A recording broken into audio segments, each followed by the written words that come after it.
This podcast is brought to you by Craft Beer and Brewing Magazine for those that love to make and drink great beer. Learn more online or subscribe at beerandbrewing.com or find us on social media at Craft Beer Brew.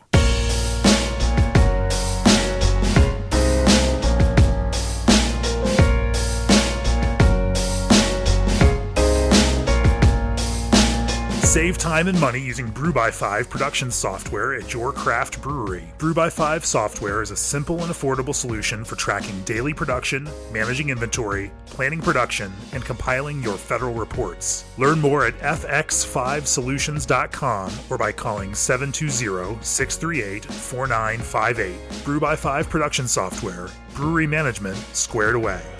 Hi everybody, it's John Hall. It is mid-April. I'm in Minneapolis for the Minnesota Craft Brewers Festival, which is brought to you by Craft Beer and Brewing Magazine, who also runs this podcast, as you very well know. I mentioned it's mid-April because I also wanted to mention that there is a winter weather advisory and small blizzard warning that has popped up in this area, proving that winter just will not let us go. Fortunately, we are warm and safe inside of CityWorks, which is this massive bar, 90 taps, right downtown in Minneapolis, near all of the stadiums. It does a great sports bar crowd, but it also serves really great beer. It doesn't have your typical sports bar drafts. And one of the beers that's on offer right now is Abraxas, and I'm sure that a whole bunch of you just got that warm, tingly feeling by the mere mention of that beer. And I'm usually drinking lagers during this, but I decided that since my guest is Phil Wymore, the owner and brewer and founder of Perennial, it was the right beer to have. So Phil, first of all, welcome to the podcast. Thanks, John. It's a pleasure to be here. It's do you spend much time in this city? You guys distribute here. This is only my second time here. I came for the launch about 2 years ago, and now I'm back. How many states? How old's the brewery? How many states are you guys in? The brewery is on its 7th year, and we are in, I believe, 14 states. Okay, you believe, you're not. Yeah, I'm not entirely. It's either 14 or 15. I just can't remember by the last count. Yeah. What was the original plan for the brewery? Like, what was your hope? I guess it was a little bit more open-ended. It wasn't the adage of, think about this with the end in mind. It was more like, well, here's the great adventure. Let's see where it leads. And so, and I think that, being open-ended about it was a good idea, considering how dynamic our industry is, and just being able to be flexible with what we do. And I think that, if you looked at our brewery now and you looked at it 7 years ago and what we were trying to do then, that there's still a lot of similarities, but we've just found more identity. We've learned more from the market. We've learned more from friends and collaborative partners and things like that. And I guess the goal in mind, when we first started, was to do some sessionable Belgian-style beers, which we still have some vestiges of that in our portfolio. Saison de Lis and Hamel beer, and Southside Blonde, and then we also wanted to do some barrel aging too, which I think we're more well known for amongst at least the beer geek contingent. So. But does that drive the business these days? Is it the barrel aged stuff that's driving the business? I would say it drives our brand quite a bit. I wouldn't say that it's the majority of our revenue, though I would like to try to increase the percentage of what we do in that direction as we continue to move forward.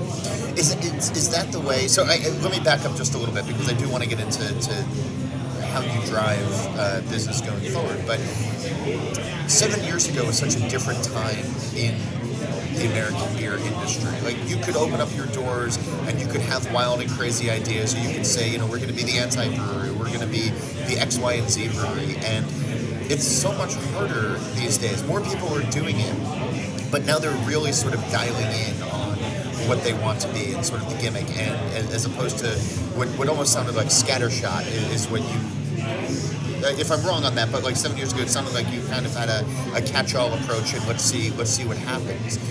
You couldn't do that today if you wanted to open. Yeah, I think people have a lot more focus out of the gate, or at least they should. there's a multitude of types of people that open breweries, but I think somebody who's reading the market, is perceptive, and knows what they're doing should have some specialization, some focus on what their approach is, what their vision is. We had some of that, and we've evolved as we've gone along as well. I think that for us it's kind of maybe we worked some things in reverse. We didn't come out of the gate making IPAs and pilsners and things of that ilk, but now we are doing of those. That ilk. Wow. All right. That's a tough word to throw in there. Yeah. Is there contempt in your voice as you say that? Oh, it's probably just a misuse more than anything. I guess we were doing more. We kind of had a reputation of being more Belgian style and not really doing anything that was German or English or Czech or anything like that. And now we've embraced that more, but specifically embraced it. We're not doing a Doppelbock. I love Doppelbocks, but a German Pilsner, for instance, is something that speaks to us, and we enjoy drinking, and I think our fans also enjoy too. So. You mentioned the word identity before, and it seems that beer is personal, and I've talked about this on the show before, and certainly in articles, but beer is so personal for people, and that they want to connect with the beer that they're drinking, the brewery that makes it, and the brewer who works for that brewery. There's so many of these personal connections, and it's not just simply enough to have a brand that's out in the marketplace anymore. Like, there has to be some sort of ethos behind it. There has to be some sort of story that you tell, and I think that some of the brewers that have been successful in the last couple of years, especially in growing their business, are the ones who've told these stories. And I'm curious from your perspective of what is the identity of the brewery these days, and how has it changed? And you can evolve over time, right? I mean, it's what you wanted to be 7 years ago. You don't have to be now, but you do have to have the presence of mind to recognize who you are in this moment. Yeah, absolutely. I think when it seemed like the Wild West 7 years ago when we started, and even the barrel-aged stouts that we seem to be known for. It was the very first time we released one. It was really eye-opening because the concept of people maybe lining up for those things, and for those things to have trade value, and for there to be mules and bottle limits and all of these things were things that we all learned on the fly in one day, and not that we became experts in one day. It became apparent that regulations had to be put in place in that one day, that moving forward, okay, we must get better at this, or it's going to be chaos every time we try to release a beer like that. What was the first? Barrel-aged Abraxas was the first one we did, and we sort of arbitrarily decided to do a six bottle limit the day we released it, and that actually kind of worked, but we moved away from arbitrary limits after that and started counting people in line and deciding Did you have people who were coming back around and just? Well, that time it worked out pretty well, except there were people hiring mules to stand in line, and we're like, we had no idea that any of this was a thing, But I guess the point with identity is that things like that have informed us a lot. We might decide, hey, we also like making wheat wine and barley wine and Belgian triples and things like that, but those styles, for whatever reason, don't seem to be as sexy. At least in a 750 sitting on a shelf at a reasonable price, and it's well made. And so, if a beer of ours isn't selling very well, we have to decide what we're going to do next year when we want to make this beer again. So what we've done with certain beers like that is we only do a barrel-aged iteration of it. We don't do a non-barrel-aged version of it, and that kind of takes care of itself. But then you don't get much volume or revenue out of it, and you have to kind of find other ways to make money as a business too, and keep the doors open and keep the bills paid. And so I guess our identity has evolved in the sense that we came out of the gate kind of saying, hey, let's just focus on all these very specialty things, and we're not really going to do much volume beer. Even these sort of sessionable Belgian beers that we did was kind of more just to have some draft presence around St. Louis, and it'd be really cool to have a tap handle, this awesome restaurant, that sort of attitude. And we'll just really focus on filling as many barrels as we can and doing these other things. And now what we find is that we're actually starting to can our beer and trying to get more sell-through on some sessionable beers, and try to get more presence that way as we continue to grow this barrel program, and doing the other high-margin things that we do too. So our identity has changed, and that we're kind of growing all these different things a little bit more. Is it a tough sell for the Uber fans, for the geeks, for the nerds, for the folks who line up outside of the brewery who want barrel-aged Abraxas, or who want Slumber, or who want these really cool things that you guys are doing? Is it tough to get them to come and drink a Pilsner or an everyday Belgian triple, or because you, for better or for worse, you are sort of known in those circles as the makers of these big boozy stouts? Yeah, we try to encourage it by just having people come and pick it up. Well, you don't have to buy another beer of ours to drink on site when you come pick these things up. But hey, if you're already at the brewery, and you're a fan of other beer, you might as well. But is that a tough sell? Like, do people just come in and get what they think that they're supposed to get? Some people do. It's a blended sort of customer base. Some people support us all around, and some people just want the high value, high trade value kind of stuff. Yeah. And that's okay. There's nothing you can really do about that. And I also think that's okay in the sense that I still want that person to be interested in what we do. If this is the only thing that they're interested in that we do, I take no offense to that. I think they might be missing out on some other cool things that we do too. But that's okay. When you talk about, so you talked about new packaging. You guys are now canning, because everybody has to can. We are, and yeah, the second part, everyone has to can. There was a little bit of resistance at first. We were, a year ago exploring getting a 12-ounce bottling line to still sort of meet this, this packaging problem. I think we took the 750 model as far as we could. It was a sort of entry-level, one type of packaging line for a small brewery without a lot of means to buy several different packaging lines. We had to make a choice, and so we chose the 750, and that fit us well for a lot of things coming out of the gate. But as beer consumption has evolved in the last 6-7 years, I think we took that model as far as we could, and we found that there's a lot of styles that just simply don't sell through in that package, and that beer might be perfectly good, but it just needs a different package. Yeah. And so our Saison de Lis, is a year-round beer that we make. That's now in 4-pack, 16-ounce cans. We're doing 2 kettle sours this year. One called Hopfen Tea, which is a tropical tea, Berliner Weiss, and then a sort of a margarita-inspired goes called Suburban Beverage. And we've done both these beers for a few years now, in 750 format all the way up until this year. This year they've been converted into 16-ounce 4-pack cans. We're also canning 3 different dry hop saisons in a series that we're calling Prism. And we're also canning Pilsner and IPAs that we're just doing across our bar, not for distribution currently. Do you expect to see those traded? I doubt they'll be traded much. Maybe as an extra in a trade or something like that. They're really meant to be everyday drinking beers that are good value.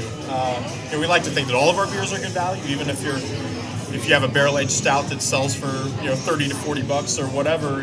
We still think that there's value there. Sure. And if there wasn't, there wouldn't be people showing up to buy it. But these are the canned beers are meant to be everyday type of drinking beers that provide good value. So I think because of that, they won't be highly tradable. Where do you fall though? Is it flattering? Is it frustrating when your beers are traded and sent off and people are making, or they're reselling Is there a difference in your mind? It's a double-edged sword, I think. I think it's cool that people want to, that there's demand, and our beer ends up being traded to locales that I would never expect our beer to reach. That aspect is cool. Someone in some market that we don't distribute in is now drinking this beer and opening it at a bottle share, and 10 people checked it in on Untappd. That's pretty cool. What's not so cool, I think, is just the aspect that one person might hire three or four people to go stand in line and try to hoard the allocation and prevent maybe other people that really just want to drink the beer from getting it, and then try to flip it for as much money as they can. That's a real bummer.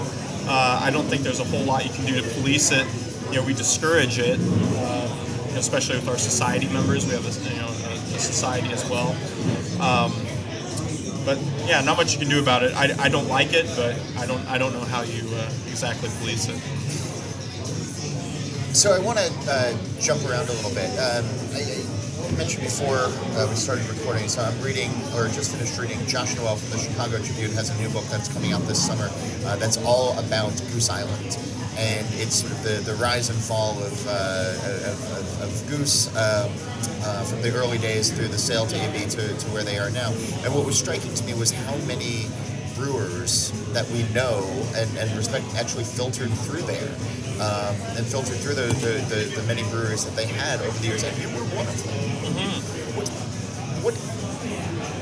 What's Goose's role in craft as far as you're concerned, and more importantly, like, how much did working there shape where you are today? Yeah, it's Goose Island is a highly important brewery in the American craft story. I used to compare it to sort of like the college basketball coaching tree, Bobby Knight's guys, like Coach K at Duke, and Tom Izzo and these other guys that sort of spin off, and then all their assistants become great head coaches at other programs.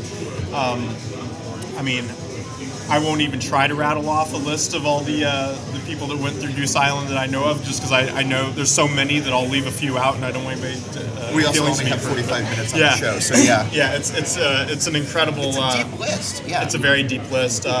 Even in the 3 years that I was there, from 2006 to 2009, I worked with a lot of people that are now either running other people's breweries or started their own, and they all tend to be breweries that are doing really great work. And that was a fun era to be there too. It was a few years before their sale to ABI, but it was a very high growth period, and it was also a sort of a big brand diversification type of period as well. Excuse me. For instance, when I came in 2006, we were sourcing or filling maybe 100 barrels, whiskey barrels, Bourbon County Stout. Yeah. By the time I left 3 years later, we were filling something like 1,000. And who knows? I think they do over 5,000 now or something like that. It's insane. Yeah, it's their barrel space that they have in Chicago is. I don't know if you've been to it. I now, have. maybe. It's enormous. It's like the scene from Raiders of the Lost Ark at the very end, where they say, "Well, where are you putting it?" It's a safe place. What does that mean? It's a safe place. And they cut to that shot of the warehouse that just goes on forever. Yeah. That's what that barrel house feels like to me. It goes when I go there. and on forever. Yeah, it's really incredible to see. So I was there at a really interesting time, and there was also an innovative time too. So Greg Hall, former brewmaster of Goose Island, he really wanted us to be more innovative. At the time, I think Goose Island, in the mid 2000s, was really known for its core brands like Conqueror's Ale and IPA and 312, and then they did this really cool thing, Bourbon County Stout, that was collecting dust on shelves and four-pack 12-ounce bottles at $20 only in Chicago. Yeah. And just that tells a story right there. Where demand has gone for certain things, but Greg really wanted to do something beyond that too, and so that was when when I was there, under Greg's guidance, we brought in our first wine barrels to do, mixed fermentation, sour type of beers too. And so that's when Sophie and Juliet and Madame Rose were all developed. And that was a really exciting time. It was the first time that the brewery had really worked with fruit like that and been racking beer into barrels. And, we were at that time inoculating beers with Britannomyces. Matilda, for instance, is a really nice. Yeah, exactly. Really great beer. But using lactobacillus or pediococcus or anything else that could be really at a sour component was not something that had been done there before, and so it was a really exciting time. And even outside all the innovation, in the time I was there from 2006 to 2009, the brewery grew from about 50,000 barrels of production to 100. And so that kind of leap took a lot of construction, expansion. It was a war zone half the time, and it was a big growth period. And it was a great time for me to be there. I was fortunate to be promoted to cellar manager, and I got to take on a lot of expansion projects and learn a bit about how to grow the brewery and repipe the brewery, at least from a process standpoint. And that was definitely influential to me and gave me a lot of confidence in terms of saying, hey, maybe I could do this. Maybe I could start a brewery. And had you thought about starting one before working there? Like, was it an inkling? Not before starting there.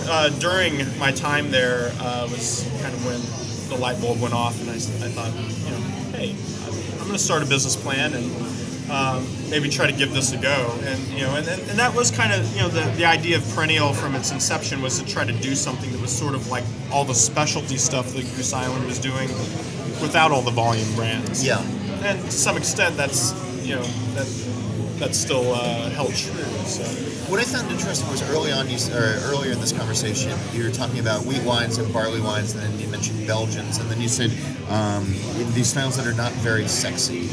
And I find that when you talk to brewers and you talk about Orval, and again, I'm going to encourage everybody to go, when Josh's book comes out, to go pick this up, but it talks about the story of Greg thinking about Matilda and trying to come up with an homage to Orval using Britannomyces and in ways that that hadn't been done in the U.S. before. And it's commonplace today, but it was sort of revolutionary back then. And added some romance to it. But even still these days, when you talk to certain beer drinkers, there's not this excitement about triples. People don't necessarily get excited about ABLs. There's a respect. You hope, but there's not this giddy excitement as there is for boozy barrel-aged imperial stout. So as somebody who likes those styles and somebody who does make those styles and has a respect for those styles, is that frustrating? Do you want to grab people sometimes and be like, yeah, but pay attention to this? Yeah, like I said, I think our reaction to those beers like that we used to produce that did not sell very well was a bit of a bummer. We even had won our very first Great American Beer Festival medal was for our wheat wine Heart of Gold, and we're like, wow, I guess we're not going to make this beer anymore. It's a real bummer. But like I said, the solution for us was, well, let's just make a small amount of it and barrel age it, because we know that will go over well, at least with this subset that we want to appreciate it, and we still can then produce it and appreciate it as well. And because when it comes to things like that, part of it has to be about what you like, and not just what the market wants, and that's our little way of still being able to make something that we like and know will sell. It's okay that we don't make barrels and barrels and barrels of it. It's okay that we're just still making it and just didn't go away altogether. I want to talk about recipe development, and there's a lot of faith that comes for barrel-aged beers, that comes into making barrel-aged beers. There's a lot of cool things that you can try, some things that work, some things that don't. They can be very expensive to make, which is one of the reasons that they're expensive when they get into the bottle. When you started out developing, let's just say Abraxas, where did you start? So Abraxas, as a concept, started out with a contest that we did on a blog that we used to have. We don't do a blog anymore, but when we did, we were It's more the future, you know. Blogs are the future. I know. They'll save us all. Maybe we'll come back to it at some point. We were more ambitious, less busy, maybe. We did a blog, and we put it out there to our St. Louis beer fans. It was our first year, our first few months really. We tried to crowdsource some ideas for what kind of beer would you like to see Perennial make, and then we'll put it to a vote. Maybe we'll make the beer idea that you have. And so someone had submitted an idea for a Mexican chocolate stout, which ours certainly wasn't the first. And, there's of course Hunapoo, and the last time I saw you was at Hunapoo's. Yeah, that's right. Earlier this year. Absolutely. I'm told I was there at least. People kept saying, "Oh, I saw you there." It's like, "Hey, sure." Westbrook also makes a fine one. There's I don't even want to start naming them because there's so many good ones out there, and so don't leave them out. And then we only have 45 minutes. Exactly. So, but so the idea arose from one of our fans, and then and that time Corey King of Side Project was my head brewer and our head brewer, and he took on the task of formulating the beer, and obviously made a very fantastic beer. Yeah. One that we continue to make. We've tweaked it here and there to our needs as we've gone along, and we've also installed another brew house. In that time period too. We started out with a 8.5 barrel system, 2 vessel, and now we're on a 3 vessel, 15 barrel system. And so, in scaling it, we've had to make some changes too.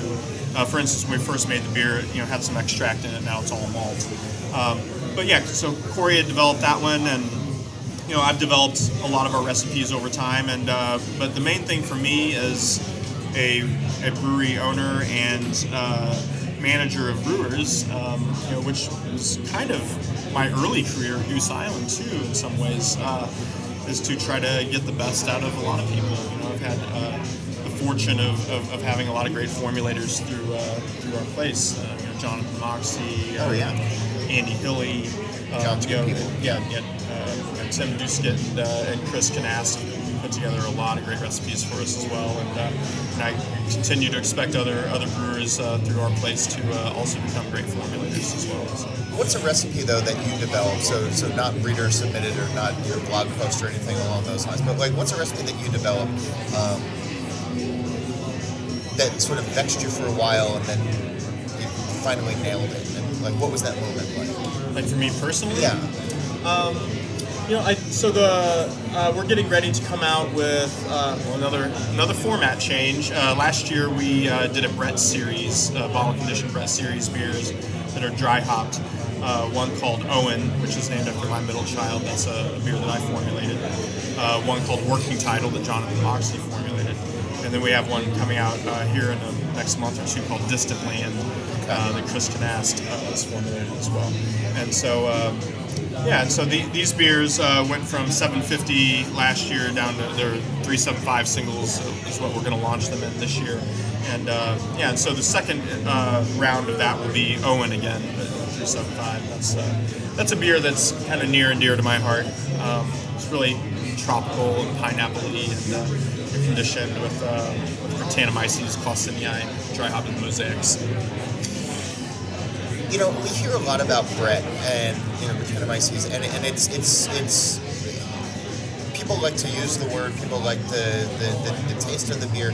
It is still largely, I think, misunderstood by a lot of drinkers. It's a badge of honor if you can get through your first Brett beer. It's a badge of honor when you finally get it. But I don't always know if people are getting it, and I struggle with it. Depending on how it's used. And obviously the yeast is going to do what the yeast wants to do, and you need to nudge it along in the right way. But from a brewing standpoint, what is it like to use that yeast? What are the pitfalls? What are the... I think, I think there's a spectrum of... I like that you're suppressing a smile right now, yeah. There's certainly a spectrum of Brett expression in beers out there in the market, I think, and we've as we've gone along, we've become a lot more patient about anything that we do that's bottle conditioned. Our Brett beers, even if they're just completely stainless beers, the ones that we do that we just bottle condition with Brett, in other words, not in fermentation, just bottle conditioning, even those have a minimum of 60 days of bottle conditioning before we release them, and some of them take longer than that. So we've gotten a lot better at our sensory evaluation of our beers that we're both ones that come out quickly, like say like Saison de Lis, or ones that are going to be at least 60 days in package before we release them, like an Owen or a Disneyland. We've gotten a lot better at getting together every week as a group and doing sensory analysis on these beers to determine if they're ready or not. Yeah. And what I find is that a lot of beers out there, the Brett beers, sometimes they're underdeveloped, sometimes the Brett is really stressed out, and you get some of these flavors that aren't maybe your favorite Brett flavors. And my favorite type of Brett flavors are, ones that are like, if we're doing something that Clausenii and it's really tropical and pineapple-y and it's clean, somebody might think that it's not even a Brett beer, that maybe it's these guys put pineapple in this beer. It's very tropical. And that's really cool. That's what we want. And then something like Working Title that Jonathan made, which is sort of his homage to Orval, where it has Bruxellensis, and it's a little bit more of that sort of barnyardy Brett character, but it comes through in a way that is very intentional. It's not stressed out or underdeveloped barnyardy Bruxellensis character. Yeah. There's a big difference there, and so we're just careful to cultivate that. And if it's not exactly the way we want it to be, we just keep sitting on it, or we dump it. That sometimes happens too. Do you still dump beer? Oh yeah, we dump more beer than I would like to admit, but it's we've just gotten a lot better at trying to quantify something that's subjective. We kind of know ourselves as tasters. We collect data now on each of us as tasters and certain expected attributes and rating things, and it's not as simple as a yay or a nay. We look at data and we say this beer's just not scoring right. It tastes a little bit off.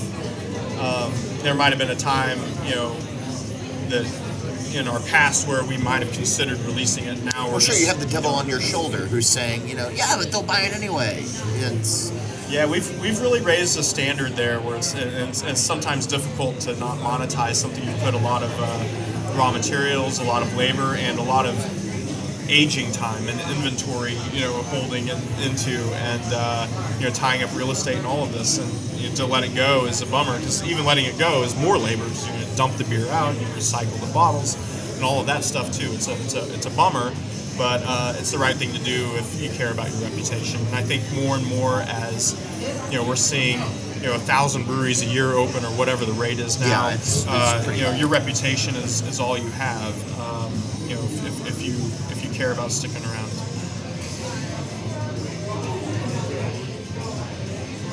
I'm curious though. Just you must get that question from brewers as well, right? From new folks. Like you've been around long enough now. Your brewery has the reputation. Where there are young brewers who are seeking your advice. And does that come up at all, of like, to dump or not to dump, and you hear this sort of hand-wringing devil on the shoulder? Do you get a lot of that?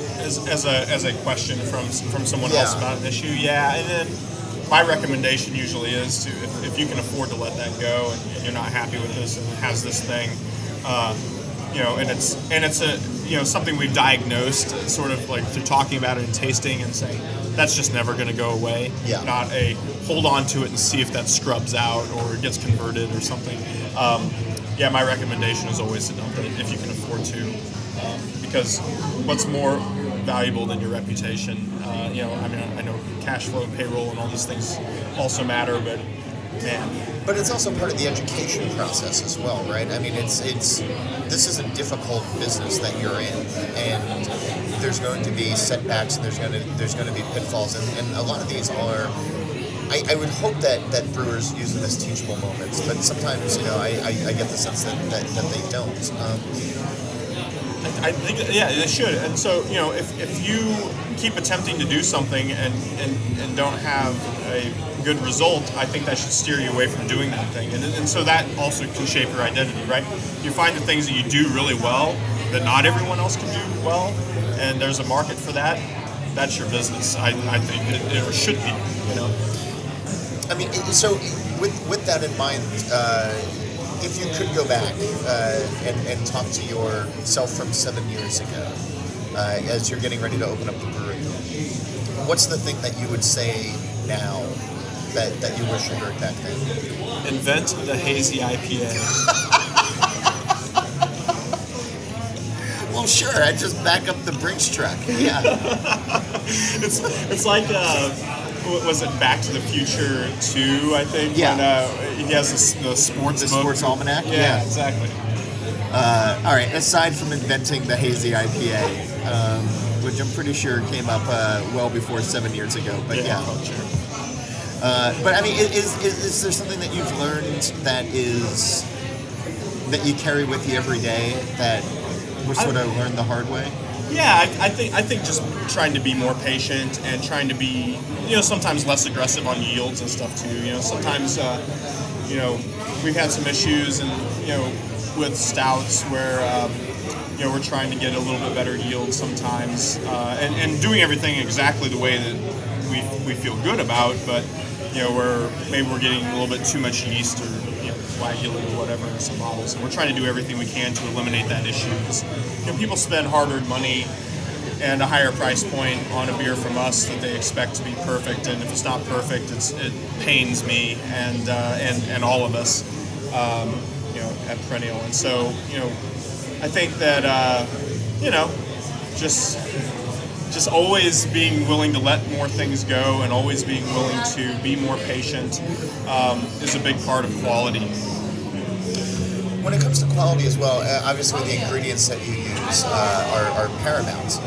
And Sump is one of those beers, as far as coffee beers goes, that just stands out in my mind as one of the gold standards, certainly. What do you look for when it comes to coffee to use in a beer? Like, what are some of the qualities that exist there? Well, we're very fortunate to have a partner like Sump for the coffee stout that we produce. Yeah. Because Scott Carey and Sump is, sort of like this mad scientist of coffee. I mean, I've never met anyone as quite as intense as he is about roasting and brewing and cupping and all the processes that go into coffee selection, all of it. And working with him has been really eye-opening. I used to think like, oh yeah, I know a lot about coffee. I really enjoy drinking coffee. And then spending some time around him makes you realize you have a lot to learn about coffee. And it's really we've learned a lot from him, and we've also learned a lot just doing this year after year, that things that didn't come from him too. We used to get a lot of that green pepper sort of thing with our bottles, as they age.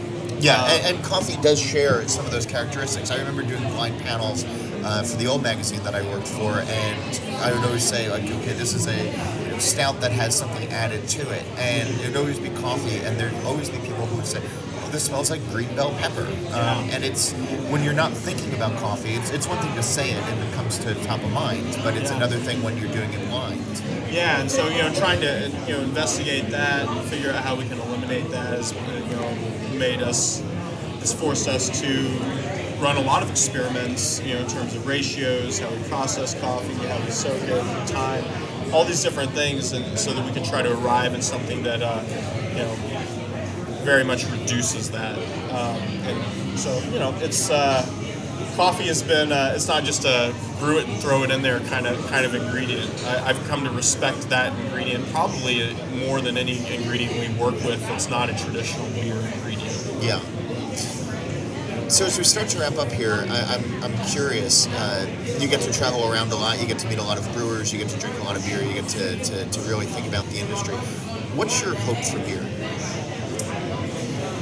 Oh wow, that's a tough question. My hope for beer. That's difficult. There's so many different, as I've gone along too, I've met so many different types of beer drinkers that are nothing like the beer drinker that I am. And I guess my hope is always that, the good people win or something like that. No, I guess that people, that breweries, I would like to see that the breweries that care about making something really great and that try to provide good value and that care about their customers also are the ones that overcome cash flow issues and different things and end up doing well and succeeding. And that you mentioned earlier in the segment about people that really want to know who's brewing their beer and make that connection. I'd like to see that. I'd like to see more customers try to find that connection with who's making their beer, because I think that kind of takes care of itself in that sort of sense of people that care about their customers. Yeah. That those guys do well. So Wymore, the owner, the brewer, the founder of Perennial Artisan Ales in St. Louis, Missouri. Thanks so much for being on the show. Thanks for having me, John. It's a real pleasure. People can find you guys online at www.perennialbeer.com. We're also Perennial Beer on Twitter and Instagram, and Perennial Artisan Ales on Facebook. And if you have questions for me, guests you'd like to hear on the program, questions that you'd like answered by our guest, you can reach out to me. I'm John Hall, JOHNHOLL, not to be confused with the guy from Goose Island, at beerandbrewing.com. You can also find me on Twitter at John_Hall, where the conversation continues there. Check out Craft Beer and Brewing Magazine, where you can subscribe to our print editions. You can learn how to be a better home brewer. You can learn about the brewers that are making a difference in the world today. And thanks so much for listening. We'll be back next week with a brand new episode. Cheers. Save time and money using Brew-by-5 production software at your craft brewery. Brew-by-5 software is a simple and affordable solution for tracking daily production, managing inventory, planning production, and compiling your federal reports. Learn more at fx5solutions.com or by calling 720-638-4958. Brew-by-5 production software. Brewery management squared away.